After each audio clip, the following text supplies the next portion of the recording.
पाकिस्तान तहरीक इंसाफ की जानिब से इलेक्शन कमीशन के खिलाफ एहतजाज के ऐलान के बाद जिला इंतजामिया ने रेड जोन सील करके दाखिली रास्तों पर कंटेनर्स खड़े कर दिए।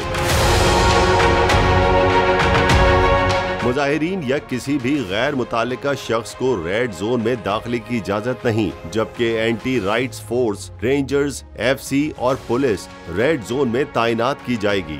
रेड जोन में दाखिले के लिए सिर्फ मार्गला रोड खुला रहेगा। दूसरी जानिब तहरीक इंसाफ की एहतजाज की कॉल पर इलेक्शन कमिश्नर सिंध ने IG सिंध को हंगामी मरासला इरसाल करते हुए सिक्योरिटी तलब कर ली। वाज़ेह रहे कि गुज़िश्ता रोज निजी TV चैनल को इंटरव्यू देते हुए PTI के चेयरमैन इमरान खान का कहना था कि इलेक्शन कमीशन नून लीग और पीपल्स पार्टी की फंडिंग सामने नहीं ला रहा। हम इलेक्शन कमिश्नर के खिलाफ सुप्रीम जुडिशल कमीशन में जाएंगे।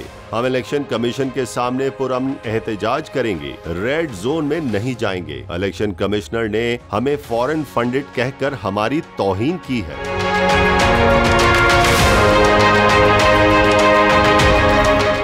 सब्सक्राइब करें और बेल दबाएं ताकि कोई खबर रह न जाए।